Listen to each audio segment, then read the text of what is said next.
तो नमस्कार दोस्तों, एक बार पुनः स्वागत है आप सभी का आपके अपने यूट्यूब प्लेटफॉर्म यानी कि संध्या कंप्यूटर क्लासेस। 10 मार्च 2024 को आरईसीटी का जो एग्ज़ाम होने वाला है उसी के रिगार्डिंग आप सभी के सामने जो है ये क्लासेस लाई जा रही हैं। तो आप अभी तक अगर हमारे चैनल पर नए हैं तो चैनल को सब्सक्राइब और इस वीडियो को लाइक शेयर ज़रूर करें। बढ़ते हैं सबसे पहले क्वेश्चन की और आज के जितने भी क्वेश्चन हैं स्टूडेंट बिल्कुल आपके एग्ज़ाम ओरिएंटेड क्वेश्चन होने वाले हैं और एक एक क्वेश्चन को अच्छे से पढ़ेंगे। और फिर भी अगर कोई डाउट रहता है तो आप हमें ऑफलाइन कमेंट में ज़रूर बताएं ताकि आपके जो भी सारे डाउट्स हैं वो लिए जा सके। और लाइव क्लासेस आपको कितने बजे लगानी है वो आप अपनी ओर से बोलेंगे कि सर हम इतने बजे फ्री रहते हैं और इस टाइम आप लाइव क्लासेस को लेके आए, है ना। तो बढ़ते हैं सबसे पहले क्वेश्चन की हम लोग बात करते हैं कि मोशन पाथ क्या है। स्टूडेंट देखिए, मोशन पाथ आपका जो होता है पावर पॉइंट के अंदर ये काम आता है। सबसे पहली बात तो कहाँ पर काम आता है, पावर पॉइंट के अंदर काम आता है। अब देखो, स्लाइड को बढ़ाने का एक तरीका है नहीं, है ना। क्या स्लाइड पर आइटम को मूव कराने की एक विधि है? तो बिल्कुल ये जो है स्लाइड पर आइटम को मूव कराने की एक विधि होती है जिसका नाम क्या है, मोशन पाथ होता है। तो ऑप्शन बी अगर यहाँ से कोई दे रहा है तो बिल्कुल करेक्ट माना जाएगा। आगे फिर बढ़ते हैं और अच्छा क्वेश्चन है कि एक वर्कशीट में रो तथा कॉलम को होल्ड करने हेतु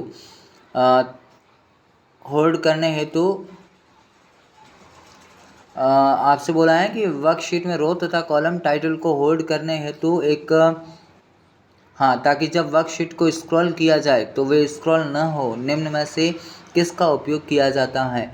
तो देखिए, आपसे बोला यूँ है कि आप MS एक्सेल में काम कर रहे हो। किस में काम कर रहे हो? MS एक्सेल में आप लोग काम कर रहे हैं और आपने जो है अपने रो और कॉलम का कुछ ना कुछ टाइटल डाला होगा, है ना। तो जब वर्कशीट को स्क्रॉल करो तो वो जो टाइटल दिया हुआ है वो भी साथ में स्क्रॉल ना हो, तो उसके लिए हम लोग करते हैं फ्री स्पेस कमांड का इस्तेमाल करते हैं। तो ऑप्शन ए अगर यहाँ से कोई दे रहा है तो वह बिल्कुल करेक्ट माना जाएगा। ऑप्शन ए आपका यहाँ से करेक्ट है।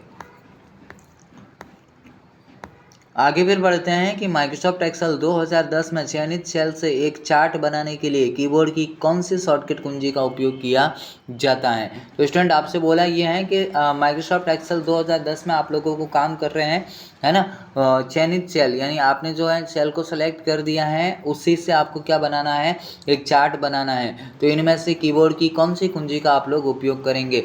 तो आप लोगों को याद रखना है कि जब आपसे चार्ट इंसर्ट करवाने की बात बोले तो आप F11 की बात करोगे। क्या करोगे? F11 की बात करोगे। स्टूडेंट एक और अच्छा यहाँ से क्वेश्चन हो सकता है कि शिफ्ट प्लस F3, क्या शिफ्ट के साथ में F3 जो आपकी होती है वह आपके फंक्शन को सम्मिलित करने की शॉर्टकट कुंजी होती है। किसको? फंक्शन को सम्मिलित करना, है ना। फंक्शन को सम्मिलित करने की शॉर्टकट कुंजी शिफ्ट के साथ में F3 होती है। तो ये सारी बातें आप सभी को क्लियर होनी चाहिए। फिर आगे बढ़ते हैं। एक नेटवर्क या इंटरनेट के माध्यम से आपके कंप्यूटर तक पहुंच प्राप्त करने से हैकर्स और दुर्भावनापूर्ण सॉफ्टवेयर को रोकने की मदद करता है।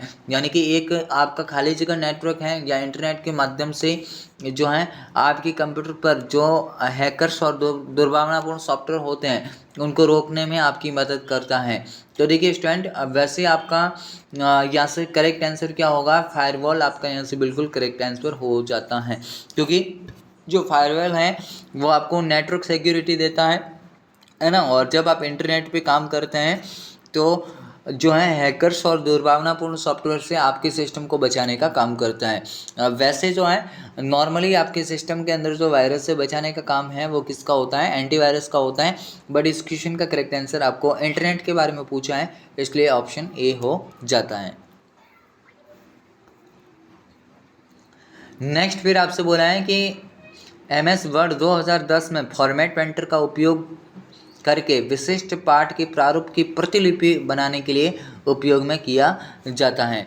यानी कि फॉर्मेट पेंटर का आपको उपयोग करना है और फॉर्मेट पेंटर की जो शॉर्टकट कुंजी होती है वह आपकी क्या होती है, ये आपसे पूछा है। तो स्टूडेंट आप सभी को पता रखना है कि भाई हम लोग जो हैं फॉर्मेटिंग को अप्लाई करने की शॉर्टकट की हमारी होती है कंट्रोल शिफ्ट के साथ में C होती है। क्या होती है? कंट्रोल शिफ्ट के साथ में C होती है। और इससे जो है आप अपनी मनचाही जो है फॉर्मेटिंग आप अप्लाई कर सकते हैं शॉर्टकट कुंजी के द्वारा। और वापस आपकी मर्जी पड़े तो आप जो है इस अगर फॉर्मेटिंग को हटाना चाहते हैं तो क्लियर फॉर्मेटिंग का उपयोग किया जाता है। किसका? क्लियर फॉर्मेटिंग का उपयोग करके आप जो है अपने द्वारा लगाई गई फॉर्मेटिंग को हटा सकते हैं। तो ये सारी बातें आप सभी को क्लियर होनी चाहिए। और अगर हमारे चैनल पे आप लोग नए हैं तो चैनल को सब्सक्राइब जरूर करें, इस वीडियो को ज़्यादा से ज़्यादा लाइक और शेयर करें ताकि हर एक स्टूडेंट तक ये वीडियो पहुँचे और सभी को जो है 10 तारीख के दिन इन वीडियो के माध्यम से हेल्प मिल सके। आगे फिर बात करते हैं कि विंडोज़ 10 पर फाइल फोल्डर को लॉक करने में कौन सी एप्लीकेशंस जो हैं आपकी मदद करती हैं। तो स्टूडेंट ये भी अच्छा क्वेश्चन है कि भाई विंडोज़ 10 की बात कर रहे हैं और फाइल और फोल्डर्स को लॉक करने में कौन सी एप्लीकेशन जो हैं आपकी मदद कर सकती हैं। तो लॉक करने की बात आती है तो आप लोग फोल्डर लॉक कहेंगे। विंडोज़ डिफेंडर क्या होता है? एक रियल टाइम एंटीवायरस होता है। क्या होता है? रियल टाइम एंटीवायरस है। तो ये भी आप लोगों को पता रखना है, रियल टाइम एंटीवायरस ये होता है, रियल टाइम एंटीवायरस। और Cortana voice powered personal assistant होता है, तो ये भी आप लोगों को पता रखना है। फिर आगे बढ़ते हैं कि जब कोई यूज़र खाली जगह पर माउस ले जाता है तो वह हैंड के आकार का हो जाता है ना। तो ये भी अच्छा क्वेश्चन है कि जब कोई यूज़र क्या करता है कि आपके जो है खाली जगह पर माउस को ले जाता है तो वह हैंड के आकार का हो जाता है और इसको हम लोग क्या बोलेंगे? हाइपरलिंक कहेंगे, है ना। क्या कहेंगे? हाइपरलिंक। और हाइपरलिंक की जो शॉर्टकट की होती है वो कंट्रोल के साथ में के होती है। क्या होती है? कंट्रोल के साथ में के होती है। और ये आपको सारी बातें क्लियर रखनी है। और हाइपरलिंक जो है आप अपने डॉक्यूमेंट के साथ में किसी भी लिंक वगैरह को यहाँ से आप जोड़ सकते हैं। आगे फिर अच्छा क्वेश्चन है कि आईएसपी का पूरा नाम क्या है। विद्यार्थियों आपसे पूछा ये है कि आईएसपी का पूरा नाम क्या होता है। और आईएसपी जो होती है उसका पूरा नाम इंटरनेट सर्विस प्रोवाइडर होता है। क्या होता है? इंटरनेट सर्विस प्रोवाइडर, यानी एक ऐसे टेलीकॉम कंपनी जो क्या करती हैं? आपको इंटरनेट की सेवाएं देने का काम करती हैं। जैसे वो आपके लिए जियो हो सकती हैं, है ना, एयरटेल हो सकती है, वोडाफोन हो सकती है, आइडिया हो सकता है, और भी बहुत सारे सिम कार्ड हैं। उन सभी की जो टेलीकॉम कंपनी जो होती है वो आप सभी के सिस्टम के लिए आईएसपी के रूप में काम करती हैं। आगे फिर बात करते हैं कि कौन सा ऐप नागरिकों को मुद्दों को हल करने और समाधान प्रदान करने के लिए बनाया गया है। तो स्टूडेंट ये भी अच्छा क्वेश्चन है और आपसे बोला है कि इनमें से ऐसा कौन सा ऐप है जो नागरिकों को मुद्दों को हल और समाधान करने के लिए उपयोग में आता है। तो आप सभी को बताएं कि उसका नाम क्या है? राजस्थान संपर्क है। और यहाँ से जो है आप लोग क्या कर सकते हैं? ऑनलाइन शिकायत दर्ज कर सकते हैं। क्या कर सकते हैं? ऑनलाइन शिकायत आप दर्ज कर सकते हैं। और आगे हम अगर बात करें ऑनलाइन शिकायत यहाँ से डाली जा सकती हैं। इनके अलावा बात करते हैं कि जो राजस्थान संपर्क होते हैं उनका जो टोल फ्री नंबर 181 होता है और 5 स्टेप से आपकी जो है शिकायत गुजरती हैं, जिनमें से सबसे पहले बात करते हैं रजिस्ट्रेशन होता है, उसके बाद में मॉडरेशन होता है, उसके बाद में एलोकेशन होता है, उसके बाद में डिस्पोजल, देन आपका वेरिफिकेशन होता है। ये 5 स्टेप आपको याद रखना है, इनमें से हैं और नहीं के संदर्भ में आपसे क्वेश्चन पूछा जा सकता है। आगे फिर बात करते हैं कि पैराग्राफ की प्रत्येक लाइन को लेफ्ट और राइट मार्जिन के मध्य अलाइन करने का इनमें से काम किसका होता है। तो पैराग्राफ की प्रत्येक लाइन को जो है लेफ्ट और राइट मार्जिन से अलाइन करने का जो है काम आपका जो होता है वह आपका जस्टिफाई का होता है। किसका होता है? जस्टिफाई। तो ये आपका बिल्कुल जस्टिफाई करेक्ट हो जाता है। और जस्टिफाई का जो शॉर्टकट होता है वो कंट्रोल के साथ में जे होता है। क्या होता है? कंट्रोल के साथ में जे। तो ये सारी बातें आप लोगों को क्लियर रखनी है। अगर सेंटर की वो आपसे पूछे तो कंट्रोल के साथ में ई होती है। तो ये सारी बातें आपको क्लियर रखनी है। जबकि जस्टिफाई की क्या बोली मैंने? कंट्रोल के साथ में जे होती है। ये दोनों बातें यहाँ से क्लियर होनी चाहिए। आगे फिर बढ़ते हैं कि जिन फाइल और फोल्डर को आप हटाना चाहते हैं उसके लिए अस्थायी भंडार का जो फोल्डर होता है वह आपका कहाँ पर होता है। तो स्टूडेंट वह हमें कहाँ पर मिलता है? रिसाइकल बिन के अंदर मिलता है। यानी रिसाइकल बिन से जो है आप अपनी फाइलों को जो डिलीट की हुई है उनको टेम्परेरी रूप से वो वहाँ से डिलीट होती हैं तो आप जो है वापस प्राप्त कर सकते हैं। और आप अगर चाहते हैं कि मैं जो है फाइलों को डिलीट करूं और रिसाइकल बिन में भी फाइलें ना दिखे तो उसके लिए आप इम्पटी रिसाइकल बिन कर सकते हैं, जिससे आपका रिसाइकल बिन पूरा का पूरा खाली हो सकता है। और अगर आप चाहते हैं कि परमानेंट रूप से डिलीट हो जाए तो शिफ्ट के साथ में डिलीट करते हैं, है ना। शिफ्ट के साथ में डिलीट करने से आपकी जो फाइल होती है वो परमानेंट रूप से डिलीट हो जाती हैं। तो ये सारी बातें आप सभी लोगों को यहाँ से क्लियर रखनी है। फिर आगे बढ़ते हैं और अगले क्वेश्चन की हम लोग बात करते हैं कि निम्न में से एंटीवायरस का उदाहरण कौन सा नहीं है? आपसे यूँ पूछा है कि इनमें से एंटीवायरस कौन सा नहीं है, तो देखिए स्टूडेंट, नॉर्टन भी होता है, कैस्परकी भी होता है, क्विक हिल भी होता है, लेकिन नेटस्केप नेविगेटर जो है यह आपका क्या होता है, एक वेब ब्राउज़र होता है। क्या होता है? एक वेब ब्राउज़र होता है। तो ये किसी भी प्रकार का आपका जो है एंटीवायरस नहीं होता है। तो ये सारी बातें आप लोगों को यहाँ से क्लियर रखनी है। फिर हम लोग आगे बढ़े कि डेटा पॉइंट की वास्तविक वैल्यू क्या कहलाती है। इंपॉर्टेंट क्वेश्चन है एग्जाम पॉइंट ऑफ व्यू से, और आपसे पूछा है कि डेटा पॉइंट की वास्तविक वैल्यू को क्या कहते हैं। तो डेटा पॉइंट की जो वास्तविक वैल्यू होती है उनको स्टूडेंट डेटा लेवल्स कहा जाता है। क्या कहते हैं? डेटा लेवल्स कहते हैं। और ग्रिड लाइन्स आपसे अगर कभी पूछे तो ये प्लॉट एरिया में दिखाई देने वाली हॉरिजेंटल और वर्टिकल लाइनें कहलाती हैं। हॉरिजेंटल और वर्टिकल जो लाइनें होती हैं उन सभी को आप लोग क्या बोलोगे? ग्रिड लाइन कहते हैं। तो ये सारी बातें आप लोगों को क्लियर होनी चाहिए। फिर आगे बढ़ते हैं कि बाईं तरफ के किसी अकेले अक्षर को मिटाने के लिए कौन सी कुंजी का उपयोग किया जाता है। आपसे बोला बाईं तरफ का है, तो बाईं तरफ के लिए बैक स्पेस को याद रखोगे। अगर पूछता कि दाईं तरफ के अक्षरों को मिटाने के लिए, तो आप लोग डिलीट को याद रखते हैं। ये दोनों क्वेश्चन हैं, एग्जाम में पूछे जा सकते हैं, आप लोगों को याद रखने हैं। और नया पैराग्राफ अगर बोले कि नया पैराग्राफ आप लोग कहाँ से डाल सकते हैं, तो उसके लिए एंटर का उपयोग किया जाता है। देन फिर हम लोग आगे बढ़ते हैं कि एक डिवाइस जो एनालॉग सिग्नल को डिजिटल सिग्नल में परिवर्तित करने का काम करती हैं। तो स्टूडेंट अच्छा क्वेश्चन है, आपसे बोला है एनालॉग टू डिजिटल, और वो आपकी कौन होगी? मॉडेम होगी। और मॉडेम का पूरा नाम भी मे भी आपसे पूछा जाए, मॉड्यूलेटर टू डी मॉड्यूलेटर होता है। क्या होता है? मॉड्यूलेटर टू डी मॉड्यूलेटर होता है। अब देखो, वाईफाई का पूरा नाम पूछे तो वायरलेस फिडिलिटी होता है। डीएसएल अगर पूछे डिजिटल सब्सक्राइबर लाइन होता है। आईएसपी पूछे तो इंटरनेट सर्विस प्रोवाइडर होता है। ये सारी बातें आप लोगों को क्लियर रखनी है। फिर हम आगे बढ़े कि इनमें से कौन सी मेमोरी के डेटा को बिजली के सिग्नल से मिटाया जा सकता है। आपसे बोला यह है कि बिजली के सिग्नल से कौन सी मेमोरी के डेटा को मिटाया जा सकता है, तो आप लोग बोलेंगे सर ईईपी रोम कहेंगे। क्या? ईईपी रोम। ईईपी रोम का मतलब है electrically erasable programmable read only memory होता है। और डी रैम जो है इसको पर सेकेंड रिप्लेस करने की आवश्यकता होती है। पर सेकेंड क्या करते हैं? इसको डी रैम को रिफ्रेश करते हैं। तो ये सारी बातें स्टूडेंट आप सभी को क्लियर रखनी है। बाकी हम लोग आगे बढ़ते हैं कि विंडोज़ 10 में किसी भी ऑब्जेक्ट का स्क्रीनशॉट लेने के लिए निम्न में से कौन सी कुंजी का उपयोग किया जाता है। तो आप चाहते हैं कि आप विंडोज़ 10 के अंदर किसी भी ऑब्जेक्ट का स्क्रीनशॉट लें, तो उसके लिए स्निपिंग टूल का उपयोग करना होता है। मैथ इनपुट पैनल से मैथमेटिक प्रॉब्लम को सॉल्व किया जाता है, और विंडो स्टोर से आप किसी भी ऐप्स वगैरह को या वीडियोज़ वगैरह को डाउनलोड कर सकते हैं। चलिए फिर आगे बढ़ते हैं कि MS पावर पॉइंट में डुप्लीकेट स्लाइड को इंसर्ट करने की शॉर्टकट कुंजी क्या होती है। अब देखिए, अगर नई स्लाइड वो आपसे कहता तो आप लोग कहते कंट्रोल के साथ में M कहते हैं, है ना, नई स्लाइड के लिए। लेकिन डुप्लीकेट स्लाइड आपसे बोला है तो कंट्रोल प्लस आप लोग D कहेंगे। दोनों ऑप्शन एक जैसे हैं, तो एक ऑप्शन को आप लोग काट सकते हैं। तो ऑप्शन ए आपका करेक्ट हो जाएगा। आगे फिर बात करते हैं कि विंडोज़ 10 में ब्राइटनेस, स्पीकर वॉल्यूम, बैटरी स्थिति और वायरलेस नेटवर्क स्क्रीन रेजोल्यूशन आदि किस ऑप्शन में उपयोग में आते हैं। तो आपके विंडोज़ मोबिलिटी सेंटर में उपयोग में आते हैं। तो ऑप्शन सी आप सभी का आंसर बिल्कुल करेक्ट हो जाएगा। ये इजी सा क्वेश्चन था, इसीलिए मैंने डायरेक्ट आपको बता दिया है।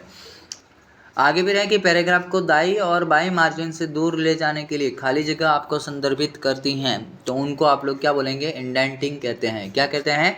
इंडेंटिंग। ऑप्शन सी सभी का करेक्ट है। आगे फिर बात करते हैं कि निम्न में से कौन सा ऑपरेटिंग सिस्टम मल्टीटास्किंग को वास्तव में लागू नहीं करता है।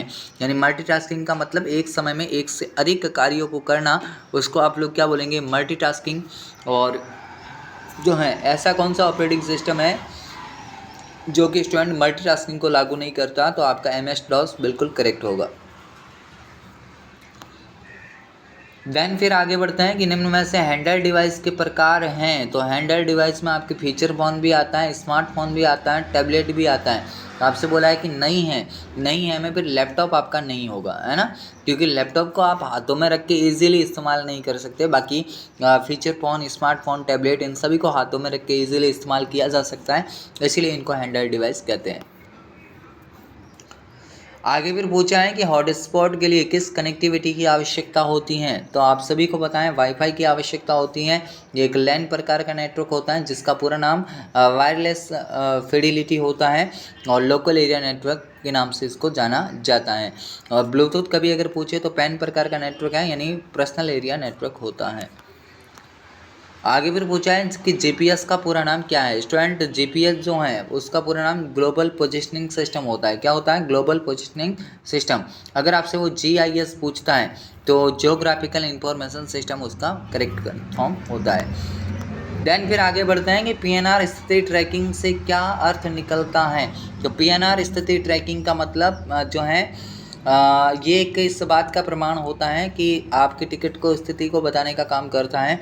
और पीएनआर जो है 10 अंकों की विशिष्ट संख्या होती हैं जो आपको अपनी टिकट की स्थिति और सीट उपलब्धता की स्थिति के बारे में बताने का काम करती हैं, जिसका पूरा नाम पैसेंजर नेम रिकॉर्ड होता है। तो ये सारी बातें आपको यहाँ से क्लियर रखनी है। फिर आगे बढ़ते हैं और आपसे पूछा ये कि ई गवर्नेंस से आपका क्या मतलब है।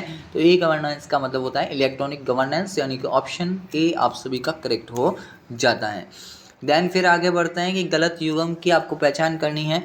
और गलत युग्म में देखिए राज ई साइन आपका कस्टमाइज क्यूआर फोटो हस्ताक्षर डिजिटल प्रणाली ये होता है। राज सेवा द्वार जीआईएस नहीं होता, क्योंकि जीआईएस आपका कौन है? राजदरा है ना। कौन होता है स्टूडेंट? राजदरा। और ये राज एईएम एंटरप्राइजेस वेब कंटेंट है, तो ये भी सही है। और राज जो है आपका जीपीएस मॉनिटरिंग बायोमेट्रिक्स उपस्थिति प्रणाली है, ये भी सही है। ऑप्शन बी आपका गलत होगा, है ना। आगे फिर बढ़ते हैं कि निम्न में से कौन सा राजस्थान संपर्क का एक चरण नहीं है। तो आपका स्क्रूटिनाइजेशन बिल्कुल करेक्ट होगा, क्योंकि थोड़ी टाइम पहले ही मैंने बताया था कि रजिस्ट्रेशन होता है, मॉडरेशन होता है, एलोकेशन होता है, डिस्पोजल होता है, देन वेरिफिकेशन भी होता है, बट स्क्रूटिनाइजेशन के नाम से कोई भी आपका नहीं होता। MOOC का पूरा नाम स्टूडेंट आपसे पूछा है, और MOOC का पूरा नाम मैसिव ऑनलाइन ओपन कोर्सेज होता है। Option A. इससे जुड़ी हुई संस्था अगर याद रखो तो रख लेना EDX, कोर्सेरा, है ना, कोर्सेरा और खान एकेडमी है ना। आगे फिर पूछा है कि राजस्थान सरकार द्वारा लॉन्च किया गया क्लाउड बेस्ड स्टोरेज समाधान का एग्जाम्पल कौन सा है। तो आपका राज ई वर्ल्ड हो जाता है, और इसको जो है डिजिटल डॉक्यूमेंट मैनेजर के रूप में जाना जाता है। डिजिटल डॉक्यूमेंट मैनेजर है ना, मैनेजर। ये सारी बातें क्लियर रखनी है। आगे बढ़ते हैं फिर कि क्लाउड स्टोरेज प्लेटफॉर्म का उदाहरण कौन सा है। तो गूगल ड्राइव भी होता है, माइक्रोसॉफ्ट वन ड्राइव भी है, ड्रॉप बॉक्स भी है। तो ऑप्शन डी आपका करेक्ट होगा। आगे फिर बढ़ते हैं कि निम्नलिखित में से कौन सा साइबर खतरा है जो कंप्यूटर सिस्टम को ओवरलोड करके धीमा करने का काम करता है। तो भाई डिनाइल ऑफ सर्विसेज बिल्कुल करेक्ट होगा।